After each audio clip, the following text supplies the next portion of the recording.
ജന്മങ്ങളായി ഭാഗം 39. ഞാൻ പറയുന്നതൊന്നും മനസ്സിലാവില്ല.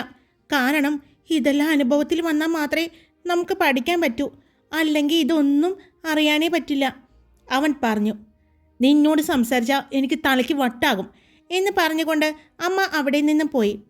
പിറ്റേ ദിവസം രാവിലെ സിദ്ധാർത്ഥ് അവൻ്റെ വർക്കൗട്ടും കാര്യങ്ങളെല്ലാം കഴിഞ്ഞ് ഭദ്രയുടെ ഫോണിലേക്ക് വിളിച്ചു. പെട്ടെന്ന് തന്നെ അവൾ ഫോണെടുത്തു. Good morning. എഴുന്നേറ്റായിരുന്നോ? അവൻ ചോദിച്ചു. ഞാൻ എഴുന്നേറ്റായിരുന്നു. ഞാൻ ഫ്രഷ് ആവാൻ വേണ്ടി പോവുകയായിരുന്നു, അവൾ പറഞ്ഞു. അതെയോ?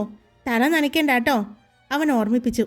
ഇല്ല, എന്നാൽ വേഗം ചെന്ന് ഫ്രഷായിട്ട് വിളിക്കണം കേട്ടോ എന്ന് പറഞ്ഞ് സിദ്ധാർത്ഥ് ഫോൺ കട്ട് ചെയ്തു. അപ്പോഴാണ് അവൻ്റെ അടുത്തേക്ക് മുത്തശ്ശി വന്നത്. സിദ്ധു, 2 ദിവസം കഴിഞ്ഞ പൂജയാണ്, മറക്കണ്ട. ഒരു തിരക്കും പറയരുത്, കേട്ടല്ലോ? മുത്തശ്ശി പറഞ്ഞു. ഞാൻ ഉണ്ടാകുമെന്ന് പറഞ്ഞതല്ലേ. ഇന്നലെ എന്താ നിനക്ക് പറ്റിയത്? നല്ല ടെൻഷനിലായിരുന്നല്ലോ, മുത്തശ്ശി ചോദിച്ചു. അത് ഒന്നുമില്ല മുത്തശ്ശി, ഓഫീസിലെ ചില കാര്യങ്ങൾ, അത്രയേ ഉള്ളൂ, അവൻ പറഞ്ഞു. ഇവിടെ വന്നപ്പോഴും ഒന്ന് റെസ്റ്റ് എടുക്കാൻ മോന് പറ്റുന്നില്ല അല്ലേ? ഇവിടുത്തെ ബിസിനസ്സുകളും കൂടി മോൻ്റെ തലയിലേക്കായല്ലേ, മുത്തശ്ശി ചോദിച്ചു. അത് കുഴപ്പമില്ല മുത്തശ്ശി, എവിടെയാണെങ്കിലും ഞാൻ നോക്കേണ്ടത് തന്നെയല്ലേ. ഡൽഹിയിലിരുന്നപ്പോൾ ഞാൻ തന്നെയല്ലേ കാര്യങ്ങളെല്ലാം നോക്കിയിരുന്നത്. പക്ഷേ ഞാൻ അറിയാതെ പോയ കുറച്ച് കാര്യങ്ങൾ ഇവിടെ വന്നപ്പോഴാണ് കണ്ടുപിടിക്കാൻ പറ്റിയത്, അവൻ അർത്ഥം വെച്ച് പറഞ്ഞു. അത് മനസ്സിലായതുപോലെ മുത്തശ്ശി പറഞ്ഞു. നോക്കാൻ ആളില്ലെങ്കിൽ അതെല്ലാം കൈയെടുക്കാൻ ഒരുപാട് പേരുണ്ടാകും. വിട്ടുകൊടുക്കാതിരിക്കാൻ നമ്മൾ ശ്രമിക്കുമ്പോൾ പിടിച്ചെടുക്കാൻ അവർ ശ്രമിക്കും, മുത്തശ്ശി പറഞ്ഞു. അറിയാം, ഞാൻ എന്തായാലും വിട്ടുകൊടുക്കാൻ തീരുമാനിച്ചിട്ടില്ല മുത്തശ്ശി. പലതും എനിക്ക് തിരിച്ചു പിടിക്കാനുണ്ട് എന്ന് പറഞ്ഞ് സിദ്ധാർത്ഥ് അവിടെ നിന്നും നടന്നുപോയി. ഭദ്രയെയും ജിഷയെയും സഞ്ജയ് തന്നെയാണ് കോളേജിൽ കൊണ്ടുവന്ന് ആക്കിയത്. ഇന്ന് പോകണ്ട എന്ന് എത്ര പറഞ്ഞിട്ടും വാശി പിടിച്ച് വന്നതാണ് ഭദ്ര. ഇന്നവൾക്ക് പ്രോഗ്രാമൊന്നുമില്ല. പക്ഷേ ഇന്ന് ഷാരോണിൻ്റെയും അഭിജിത്തിൻ്റെയും പ്രോഗ്രാം ഉള്ളത് കൊണ്ട് അവൾ വന്നത്. അതുമാത്രമല്ല, വീട്ടിലിരുന്ന ആകെ ബോറടിക്കും എന്നാണ് അവളുടെ പറച്ചിൽ. അവരെ സഞ്ജയ് അവിടെ ആക്കി തിരിച്ചു പോയി. ഇന്ന് സിദ്ധാർത്ഥ് കോളേജിൽ വരില്ല എന്ന് നേരത്തെ പറഞ്ഞിരുന്നു. പക്ഷേ അവൻ്റെ ശ്രദ്ധ അവൾക്ക് പിന്നിൽ എപ്പോഴും ഉണ്ടായിരുന്നു. അവൻ അവളെ നോക്കാൻ ഏൽപ്പിച്ച 2 ഗാർഡ്സ് അവളുടെ പുറകെ തന്നെ വേഷം മാറി ഉണ്ടായിരുന്നു. അതുകൊണ്ട് സിദ്ധാർത്ഥിനിപ്പോൾ കാര്യങ്ങളെല്ലാം അറിയുന്നുണ്ടായിരുന്നു. സമയം ഉച്ചയായതും ലഞ്ച് കഴിക്കാൻ ക്യാൻറ്റീനിൽ ചെന്നപ്പോഴാണ് അവിടെ നല്ല തിരക്കാണ് എന്ന് മനസ്സിലായി. ഭദ്രയും കൂട്ടുകാരും പിന്നെ വരാം എന്ന് വിചാരിച്ച് മാറിപ്പോയി. അപ്പോൾ തന്നെ ഭദ്രയുടെ ഫോണിലേക്ക് സിദ്ധാർത്ഥിൻ്റെ കോൾ വന്നു. എന്തു പറ്റി? ഭക്ഷണം കഴിക്കുന്നില്ലേ? മെഡിസിൻ കഴിക്കാനുള്ളതല്ലേ സൂര്യ, അവൻ ചോദിച്ചു. ക്യാൻറ്റീനിൽ നല്ല തിരക്കാണ് സിദ്ധുവേട്ടാ, അത് കഴിയട്ടെ എന്ന് വിചാരിച്ച് മാറിയിരുന്നതാണ്, അവൾ പറഞ്ഞു. നിനക്കുള്ള ഫുഡ് ഞാൻ പറഞ്ഞില്ലേ, അവിടെ ഉണ്ടാക്കാൻ പ്രത്യേക ആളുണ്ട്. നീ അങ്ങോട്ട് ചെന്ന് ആ ടേബിളിലിരുന്നോ, നിങ്ങൾക്കുള്ള ഫുഡ് അവിടെ എത്തും, സിദ്ധാർത്ഥ് പറഞ്ഞു. ശരി എന്ന് പറഞ്ഞ് ഫോൺ കട്ട് ചെയ്ത് അവൾ അവരെയും കൂട്ടി അവിടെയുണ്ടായിരുന്ന ഒരു ടേബിളിൽ വന്നിരുന്നു. പിന്നെ കഴിക്കാമെന്ന് പറഞ്ഞിട്ട് ഈ തിരക്കിണരിൽ എങ്ങനെ പോയി ഫുഡ് മേടിക്കാനാണ്, ദിവ്യ ചോദിച്ചു. നമ്മൾ അങ്ങോട്ട് പോണ്ട, നമുക്കുള്ള ഫുഡ് ഇങ്ങോട്ട് വരും, ഭദ്ര പറഞ്ഞു. അതെങ്ങനെ? എല്ലാവരും ആകാംക്ഷയോട് ചോദിച്ചു. അതെ, ഇവിടുത്തെ ക്യാൻറ്റീനിൽ ഞാൻ അറിയുന്നൊരു ചേച്ചിയും ചേട്ടനും ഉണ്ട്. അവരോട് പറഞ്ഞപ്പോൾ അവർ ഇങ്ങോട്ട് എത്തിക്കാമെന്ന് പറഞ്ഞു. ഇത് നിനക്ക് നേരത്തെ പറയാറുന്നില്ലേ? മനുഷ്യൻ വിശന്ന് കുടല് കരിഞ്ഞു തുടങ്ങി. ഷാരോണിൻ്റെയും അഭിജിത്തിൻ്റെയും പെർഫോമൻസ് നേരത്തെ കഴിഞ്ഞതുകൊണ്ട് 2 പേരും റിലാക്സ് ആയിരുന്നു. പക്ഷേ റിസൾട്ട് ഓർക്കുമ്പോൾ ചെറിയ ടെൻഷനുണ്ട്. അപ്പോഴേക്കും അവർക്കുള്ള ഫുഡുമായി 2 പേർ അങ്ങോട്ട് വന്നു. അവർ അവരുടെ ടേബിളിലേക്ക് ഭക്ഷണ സാധനങ്ങൾ നിരത്താൻ തുടങ്ങി. വീണ്ടും അവർ പോയി ഭക്ഷണങ്ങൾ കൊണ്ടുവന്ന് വിളമ്പുന്നത് കണ്ടതും, ഇത്രയധികം ഇതൊക്കെ ഈ ക്യാൻറ്റീനിൽ ഉണ്ടായിരുന്നോ? ഷാരോൺ ചോദിച്ചു. അതാ ഞാനും ആലോചിക്കുന്നത്. ഞാനിപ്പോൾ അവിടെ ചെന്നപ്പോൾ മെനു കണ്ടതല്ലേ, ഇതൊന്നും അവിടെ ഉണ്ടായിരുന്നില്ലല്ലോ, അവൻ പറഞ്ഞു. അതൊക്കെ എനിക്ക് സ്പെഷ്യലാണ്, ഭദ്ര പറഞ്ഞു. ബില്ലും സ്പെഷ്യലായിട്ട് ഇതുപോലെ വരുവാവോ? ഷാരോൺ പറഞ്ഞു. അതൊന്നും ആലോചിച്ച് നിങ്ങൾ ടെൻഷൻ അടിക്കണ്ട, നിങ്ങൾ ഭക്ഷണം കഴിക്ക്, ഭദ്ര പറഞ്ഞു. അവർ ഭക്ഷണം കഴിച്ചുകൊണ്ടിരിക്കുമ്പോഴാണ് അങ്ങോട്ട് ഗായത്രിയും വിനീഷും അവരുടെ ഗ്യാങ്ങും വരുന്നത് കണ്ടത്. ഹായ് ഭദ്ര, ഇന്ന് തൻ്റെ പെർഫോമൻസ് ഉണ്ടോ? വിനീഷ് ചോദിച്ചു. അവൾ ഇല്ല എന്ന് പറഞ്ഞു. എന്നാൽ ഗായത്രിയുടെ നോട്ടം മുഴുവനും ആ ടേബിളിലിരിക്കുന്ന ഭക്ഷണങ്ങളിലായിരുന്നു. ഈ വിഭവങ്ങളൊന്നും ഈ ക്യാൻറ്റീനിൽ ഉള്ളതല്ലല്ലോ. നിങ്ങൾ പുറത്തുനിന്ന് ഭക്ഷണം വാങ്ങിയിട്ട് ഇവിടെ ഇരുന്ന് കഴിക്കുകയാണോ? അവൾ ചോദിച്ചു. ഇല്ലല്ലോ, ഇത് ഇവിടെ നിന്ന് തന്നെ തന്നതാണല്ലോ, അശ്വജിത്ത് പറഞ്ഞു. അത് കേട്ടപ്പോഴാണ് വിജീഷും മറ്റുള്ളവരും അത് ശ്രദ്ധിച്ചത്. ഇല്ല, ഉറപ്പായിട്ടും ഈ ഫുഡ് ഇവിടത്തെ അല്ല, ഗായത്രി വാശി പിടിക്കുന്നത് പോലെ പറഞ്ഞു. എൻ്റെ പൊന്നു ചേച്ചി, ഞങ്ങൾ ഈ ഭക്ഷണം ഒന്ന് കഴിച്ചോട്ടെ, നല്ല വിശപ്പുണ്ട്, ഷാരോൺ പറഞ്ഞുകൊണ്ട് ഭക്ഷണം കഴിക്കാൻ തുടങ്ങി. അത് കണ്ട് ബാക്കിയുള്ളവരും ഭക്ഷണം കഴിച്ചു തുടങ്ങി. ഭദ്ര വളരെ കുറച്ചേ കഴിക്കുന്നുണ്ടായിരുന്നുള്ളൂ. പനിയുടെ ക്ഷീണം അവൾക്ക് വിട്ടുമാറിയിട്ടുണ്ടായിരുന്നു എങ്കിലും ഭക്ഷണം കഴിക്കാൻ തോന്നുന്നുണ്ടായിരുന്നില്ല. അവരെ നിരീക്ഷിച്ചുകൊണ്ടിരുന്ന ഗാർഡ്സ് അപ്പോൾ സിദ്ധാർത്ഥനെ കാര്യങ്ങൾ അറിയിക്കുന്നുണ്ടായിരുന്നു. ഗായത്രി വേഗം ബിൽ സെക്ഷനിലേക്ക് ചെന്നു. അവിടുത്തെ മെനു നോക്കി. അതിൽ അവൾ അവിടെ കണ്ടിരിക്കുന്ന ഫുഡുകളുടെ പേരൊന്നും കാണുന്നുണ്ടായിരുന്നില്ല. ഞാൻ പറഞ്ഞില്ലേ ഇത് ഇവിടെ നിന്നുള്ള ഫുഡല്ല എന്ന്, ഗായത്രി അവളുടെ കൂടെ ഉണ്ടായിരുന്ന വിജീഷിനോട് പറഞ്ഞു. പക്ഷേ അവർ പറയുന്നത് അവർക്ക് ഇവിടെ നിന്ന് തന്നെ കൊടുത്തതാണെന്നാണല്ലോ. എന്നാൽ പിന്നെ ഈ ഫുഡ് എവിടെ? നമുക്കൊന്ന് ഓർഡർ ചെയ്തു നോക്കാം എന്ന് പറഞ്ഞ് ഗായത്രി ആ ടേബിളിൽ കണ്ട ഫുഡുകളുടെ പേര് പറഞ്ഞു നോക്കി. അവിടെ അതൊന്നും ഇല്ല എന്നാണ് പറയുന്നത്. കണ്ടോ, ഞാൻ പറഞ്ഞില്ലേ ഇവിടെ ഒന്നുമില്ലാത്ത ഫുഡാണ്. അവർ പുറത്തുനിന്ന് വാങ്ങിയിട്ട് ഇവിടെ വന്നിരുന്ന് കഴിക്കുകയാണ്, ഗായത്രി പറഞ്ഞു. അപ്പോഴേക്കും വിനീഷ് അവരുടെ അടുത്തേക്ക് എത്തി. എന്താ? അവൻ ചോദിച്ചു. അവർ കഴിക്കുന്ന ഫുഡൊന്നും ഈ ക്യാൻറ്റീനിൽ ഉള്ളതല്ല, ഗായത്രി ആത്മവിശ്വാസത്തോടെ ഉറച്ചു പറഞ്ഞു. അത് കേട്ട് വിനീഷ് ആ മെനുവിലേക്ക് നോക്കി. അത് കണ്ടപ്പോൾ അവനും അത് തോന്നിയെങ്കിലും അത് നിസ്സാരമായി അവൻ കണ്ടു. അത് സാരമില്ല, അവർ ചിലപ്പോൾ പുറത്തുനിന്ന് ഓർഡർ ചെയ്തതായിരിക്കും. നിനക്കിപ്പോൾ എന്താ വേണ്ടത്? അതുപോലുള്ള ഫുഡ് എല്ലാം വേണോ? വിനീഷ് ചോദിച്ചു. എനിക്കൊന്നും വേണ്ട എന്ന് പറഞ്ഞ് ഗായത്രി അവിടെ നിന്ന് ദേഷ്യത്തോടെ പുറത്തേക്ക് പോയി. ഇതിപ്പോൾ അവൾക്ക് ദേഷ്യപ്പെടാൻ മാത്രം എന്താ ഉണ്ടായത്? വിനീഷ് വിജീഷിനോട് ചോദിച്ചു. അവൻ അറിയില്ല എന്ന് പറഞ്ഞു. അവർ ഭക്ഷണം കഴിച്ചു കഴിഞ്ഞതും ബില്ല് ഞാൻ പേ ചെയ്തോളാം എന്ന് പറഞ്ഞ് സിദ്ധാർത്ഥിൻ്റെ മെസ്സേജ് അവളുടെ ഫോണിലേക്ക് വന്നു. കൈ കഴുകി ബില്ലടയ്ക്കാൻ പോകുന്ന അഭിജിത്തിനെ അവൾ വിളിച്ചു. ഇതെങ്ങോട്ടാ പോകുന്നേ? ബില്ല് അടയ്ക്കേണ്ട, അതൊക്കെ ഞാൻ കൊടുത്തു, അവൾ പറഞ്ഞു. എപ്പോ? നീ ഇവിടെ നിന്ന് പോകുന്നത് കണ്ടില്ലല്ലോ. അതൊക്കെയുണ്ട്, ഇങ്ങോട്ട് വാ എന്ന് പറഞ്ഞ് അവൾ എല്ലാവരെയും വിളിച്ച് പുറത്തേക്കിറങ്ങി. അപ്പോൾ തന്നെ ജിഷയുടെ ഫോണിലേക്ക് ഒരു മെസ്സേജ് വന്നു. അവൾ അതെടുത്തു നോക്കിയപ്പോൾ സിദ്ധാർത്ഥിൻ്റെ ആണെന്ന് കണ്ടതും അവൾ ആ ഫോണും പിടിച്ച് ഭദ്രയുടെ മുഖത്തേക്ക് നോക്കി. അവൾ ഭയങ്കര സംസാരത്തിലാണ്. ജിഷ ഫോൺ ഓപ്പൺ ചെയ്ത് നോക്കിയപ്പോൾ ഭദ്ര മെഡിസിൻ കഴിച്ചിട്ടുണ്ടാവില്ല, അവളുടെ ബാഗിലുണ്ടാകും, ഒന്ന് കൊടുത്തേക്കണേ, അതായിരുന്നു സിദ്ധാർത്ഥിൻ്റെ മെസ്സേജ്. അത് കണ്ടപ്പോൾ ജിഷയ്ക്ക് ചിരിയാണ് വന്നത്. ഭദ്ര, നിൻ്റെ മെഡിസിൻ എന്തേ? അവൾ ചോദിച്ചു. അത് ബാഗിലുണ്ട്. അത് ബാഗിൽ തന്നെ വയ്ക്കാതെ കഴിക്കാൻ നോക്ക്, അവൾ പറഞ്ഞു. നിനക്കിത് എന്തിൻ്റെ കേടാ? എനിക്ക് മരുന്ന് കഴിക്കുന്നത് ഇഷ്ടമല്ലാന്ന് നിനക്കറിയില്ലേ? ഭദ്ര ചോദിച്ചു. എനിക്കറിയാം, പക്ഷേ ആ സ്വഭാവം എനിക്ക് തോന്നുന്നു നിൻ്റെ സിദ്ധുവേട്ടനും അറിയാമെന്ന് എന്ന് പറഞ്ഞ് അവൾ ഫോൺ ഉയർത്തി കാണിച്ചു. അതിൽ വന്ന മെസ്സേജ് കണ്ടതും അവൾക്ക് ആദ്യം സന്തോഷം തോന്നി. പക്ഷേ പെട്ടെന്ന് അവളുടെ മുഖം മാറി. ഈ മരുന്ന് കഴിക്കണോ? ഇപ്പോൾ കുഴപ്പമൊന്നുമില്ലല്ലോ, അവൾ പറഞ്ഞു. പറ്റില്ല, വേഗം കഴിച്ചോ, ഇല്ലെങ്കിൽ ഞാൻ ഇപ്പോൾ തന്നെ മെസ്സേജ് അയക്കും എന്ന് പറഞ്ഞ് ജിഷ ഫോൺ എടുത്തതും ഭദ്ര വേഗം ബാഗിൽ നിന്നും മെഡിസിൻ എടുത്ത് കഴിച്ചു. പിന്നെയും അവർ അവിടെ തന്നെ ചുറ്റി നടന്നു. വൈകുന്നേരം ആയപ്പോഴേക്കും സ്കോർ അനൗൺസ് ചെയ്തു. അവിടെ അഭിജിത്തിന് 84 പോയിൻറ്റും ഷാരോണ് 83 പോയിൻറ്റും കിട്ടി. അവർ സന്തോഷത്തോടു കൂടിയാണ് തിരിച്ച് വീട്ടിലേക്ക് എത്തിയത്. വീട്ടിലെത്തിയതും ഭദ്രയ്ക്ക് നല്ല ക്ഷീണം തോന്നിയത് കൊണ്ട് അവൾ കിടന്നു. പക്ഷേ ആ കിടന്ന കിടപ്പിൽ അവൾ നന്നായി ഉറങ്ങിപ്പോയിരുന്നു. സഞ്ജയ് വന്ന് വിളിച്ചപ്പോഴാണ് അവൾ കണ്ണു തുറന്നത്. എന്തു പറ്റി? ക്ഷീണമുണ്ടോ? അവൻ ചോദിച്ചു. അവൾ ഉണ്ട് എന്ന് പറഞ്ഞു. പനി ഒന്നുമില്ലല്ലോ, അവൻ തൊട്ടു നോക്കിക്കൊണ്ട് പറഞ്ഞു. ഇല്ല, പക്ഷേ ഭയങ്കര ക്ഷീണം തോന്നുന്നു, അവൾ പറഞ്ഞു. നാളെ പെർഫോമൻസ് ചെയ്യാനുള്ളതല്ലേ?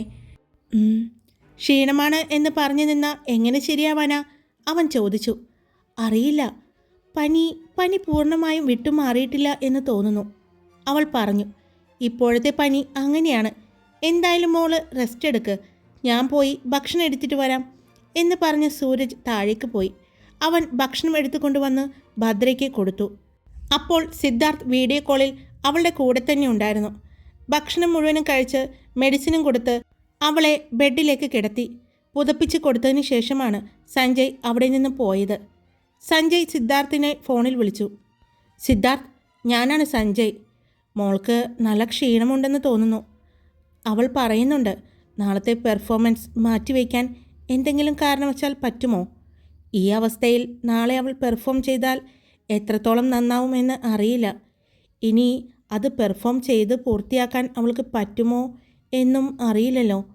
അതുകൊണ്ട് അവളുടെ ആ പ്രോഗ്രാം 2 ദിവസത്തേക്ക് കഴിഞ്ഞ് മാറ്റിവെക്കാൻ പറ്റുമോ? സിദ്ധാർത്ഥ് സഞ്ജയ് ചോദിച്ചു. എന്തുപറ്റി? അവൾക്ക് തീരെ വയ്യേ? അവൻ്റെ ശബ്ദത്തിലെ വെപ്രാളം സഞ്ജയ് തിരിച്ചറിഞ്ഞിരുന്നു. ഏയ്, താൻ പേടിക്കാവുന്നില്ല. അവൾക്ക് കുഴപ്പമൊന്നുമില്ല.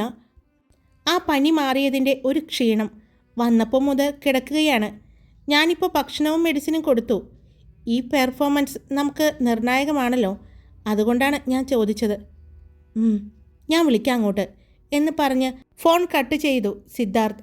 അതിനുശേഷം അവൻ പ്രോഗ്രാം കോർഡിനേറ്റ് ചെയ്യുന്ന ആളുകളെ വിളിച്ചു.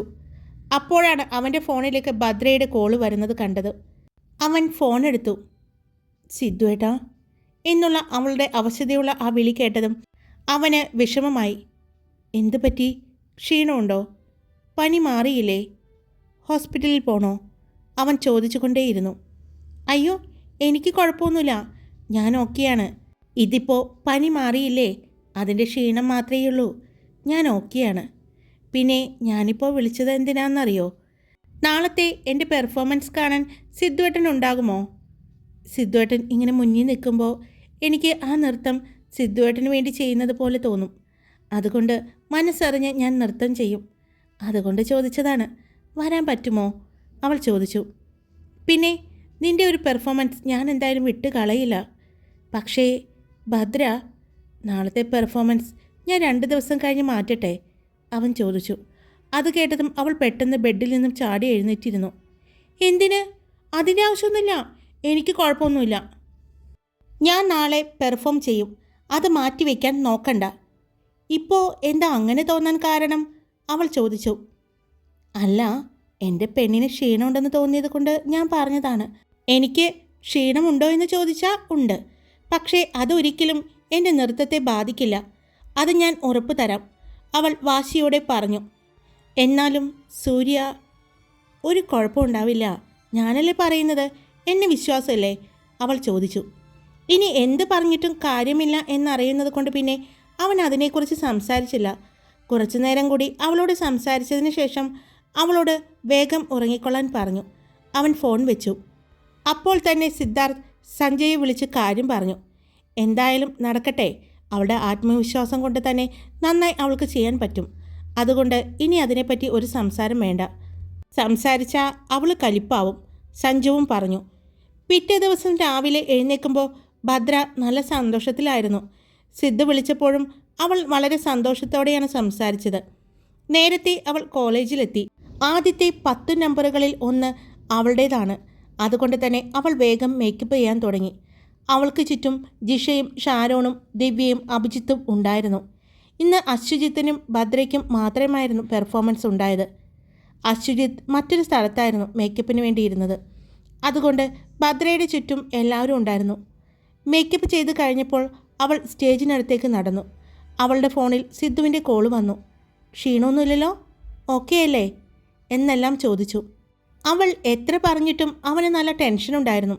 അതുകൊണ്ട് തന്നെ ഇന്ന് അവൻ നേരത്തെ കോളേജിൽ എത്തിയിരുന്നു. ഭദ്രയുടെ അടുത്തേക്ക് ഇളനീരും മറ്റും കൊടുത്തുകൊണ്ട് ഒരാളെ ഏർപ്പാടാക്കിയിരുന്നു. അയാൾ അത് കൊണ്ടുവന്ന് കൊടുത്തപ്പോൾ ഭദ്ര വാങ്ങാൻ കൂട്ടാക്കിയില്ല. അവൾക്കറിയാം, ഇങ്ങനെയുള്ള പ്രോഗ്രാമിന് മുന്നേ ഒന്നും മറ്റുള്ളവർ തരുന്ന ഒരു സാധനവും, പ്രത്യേകിച്ച് അറിയാൻ പാടില്ലാത്തവർ തരുന്ന, വാങ്ങി കഴിക്കുകയോ കുടിക്കുകയോ ചെയ്യരുതെന്ന്. അതുകൊണ്ട് അവൾ വേണ്ട എന്ന് പറഞ്ഞു. അപ്പോൾ തന്നെ വീണ്ടും സിദ്ധാർത്ഥിന് കോൾ വന്നു. ഞാൻ കൊടുത്തു വിട്ടതാണ്, കുടിച്ചോ, അവൻ പറഞ്ഞു. അത് കേട്ടപ്പോഴാണ് അവൾക്ക് ആശ്വാസമായത്.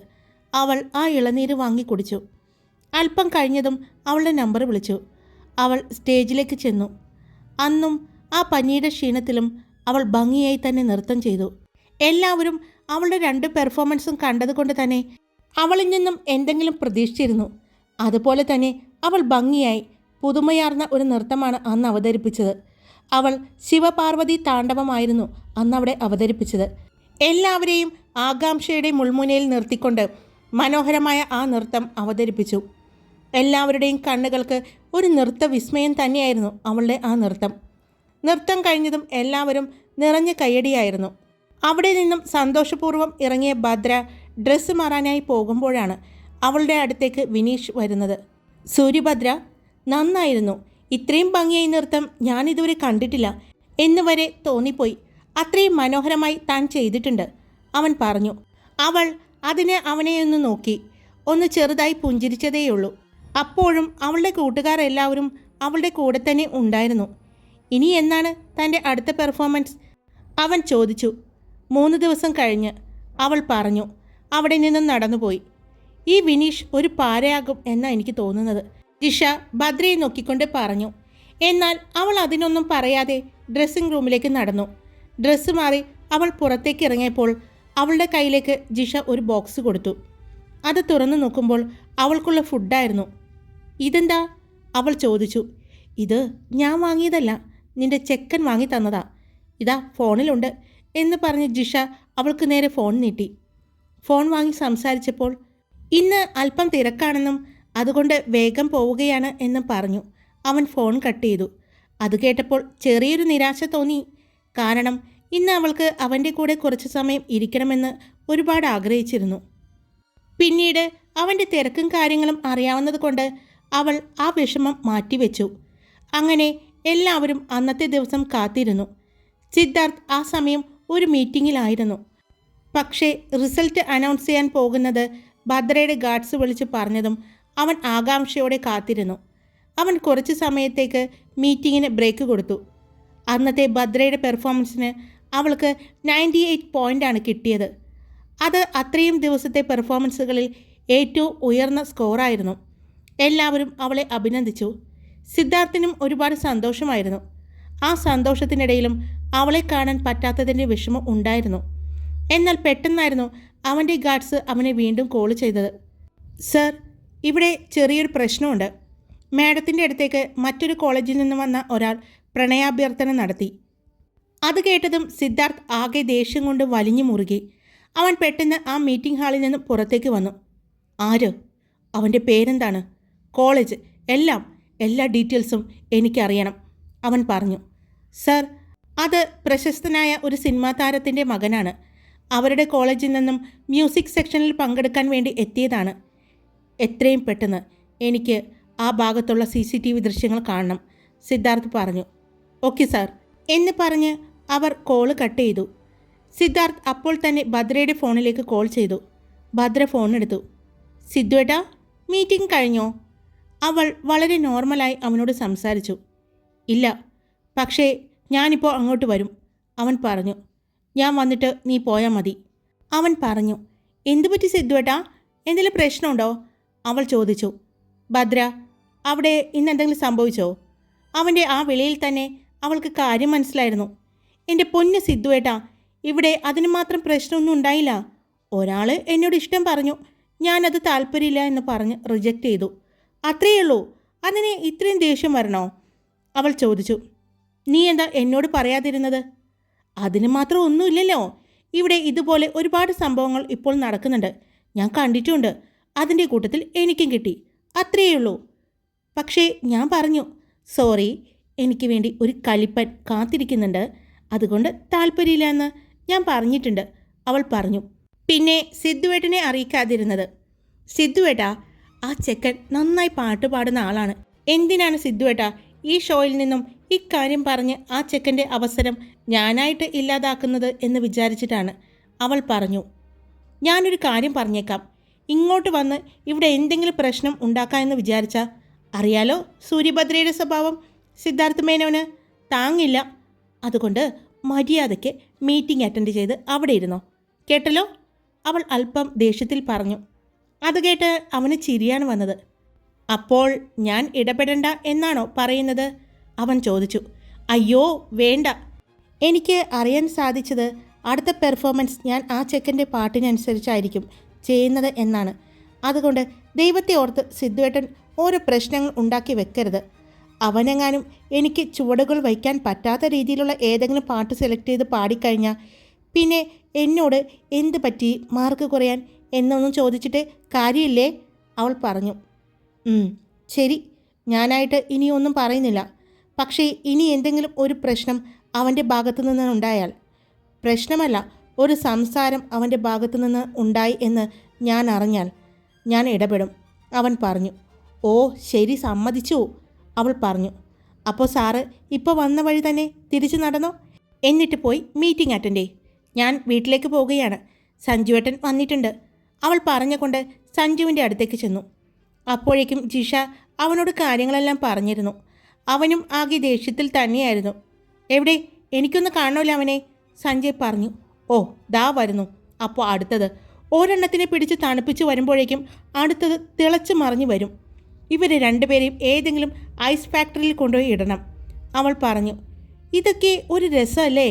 ഇങ്ങനെയൊന്നും അല്ലാതെ എന്ത് കോളേജ് ജീവിതമാണ് നമ്മുടെ വയസ്സാം കാലത്ത്, അതായത് സഞ്ജുവേട്ടൻ്റെയൊക്കെ ഈ അപ്പൂപ്പൻ്റെ പ്രായത്തിൽ നമുക്ക് ഓർത്തിരിക്കാൻ ഒക്കെ ഇതല്ലേ ഉള്ളൂ, അവൾ പറഞ്ഞതും. അതും ശരിയാണ്. അവൻ ആദ്യം അങ്ങനെയാണ് പറഞ്ഞത്. പെട്ടെന്നാണ് അവൾ പറഞ്ഞത് എന്താണെന്ന് അവൻ ഓർത്തത്. ആരാടി അപ്പൂപ്പൻ? ഞാനും നീയും തമ്മിൽ ജസ്റ്റ് 6 വയസ്സിൻ്റെ വ്യത്യാസമേ ഉള്ളൂ, അവൻ പറഞ്ഞു. പിന്നെ അങ്ങനെ പറഞ്ഞ് ആശ്വസിച്ചോ, അവൾ പറഞ്ഞുകൊണ്ട് കാറിലേക്ക് കയറി. അവർ അവിടെ നിന്ന് പോയതും സിദ്ധാർത്ഥിൻ്റെ ഗാർഡ്സ് സിദ്ധുവിനെ അറിയിച്ചു. അവൻ ഇപ്പോൾ എവിടെയുണ്ട്? അവൻ കോളേജിൽ നിന്നും ഇറങ്ങിയോ? സിദ്ധാർത്ഥ് ചോദിച്ചു. ഇല്ല സാർ, അവനും അവൻ്റെ കൂട്ടുകാരും ഇവിടെ തന്നെയുണ്ട്. ഓക്കെ, അവൻ കോളേജിൽ നിന്നും ഇറങ്ങുമ്പോൾ എന്നെ അറിയിക്കണം. പിന്നെ അവൻ്റെ പുറകിൽ നമ്മുടെ ആളുകളുണ്ടാവണം. അത്രയും പറഞ്ഞ് സിദ്ധാർത്ഥ് ഫോൺ കട്ട് ചെയ്തു. അവൻ്റെ മുഖം ദേഷ്യം കൊണ്ട് മുറുകിയിരുന്നു. ഹായ്, ഞാനാണ് കാർത്തിക. അപ്പോൾ നിങ്ങളെല്ലാവരും ഇപ്പോൾ 3 സ്റ്റോറി ഞാൻ ചെയ്യുന്നുണ്ട്. 2 സ്റ്റോറി തന്നെ ഇടാൻ ഇച്ചിരി പാടാണ്. പക്ഷേ അതിൻ്റെ കൂട്ടത്തിൽ നമ്മുടെ പഴയ സ്റ്റോറി അതെനിക്ക് എൻ്റെ ചാനലിൽ കാണണം എന്ന് തോന്നി. എനിക്കും വീണ്ടും വീണ്ടും കേൾക്കാൻ ഇഷ്ടമാണ്. അപ്പോൾ അതുകൊണ്ട് ഞാൻ വീണ്ടും അത് ഇടുന്നുണ്ട്. എല്ലാവരും ഇഷ്ടപ്പെടുകയാണെങ്കിൽ ലൈക്ക് ചെയ്യണേ. ഒരുപാട് പേര് കേൾക്കുന്നുണ്ട്, പക്ഷേ അത്രയും ലൈക്കൊന്നും കിട്ടുന്നില്ല. ശരിക്കും ലൈക്ക് ചെയ്യാൻ എല്ലാവർക്കും മടിയാണോ? എന്തായാലും ഞങ്ങൾ ചെയ്യുന്ന എഫേർട്ടിന് ഞങ്ങൾക്ക് ഒരു ലൈക്കിനൊക്കെ അർഹതയുണ്ട് കേട്ടോ. അപ്പോൾ എല്ലാവരും ഇഷ്ടപ്പെട്ട ലൈക്ക് ചെയ്യുക, കമൻറ്റ് ചെയ്യുക, സബ്സ്ക്രൈബ് ചെയ്യുക. Love you all. It's me Karthika.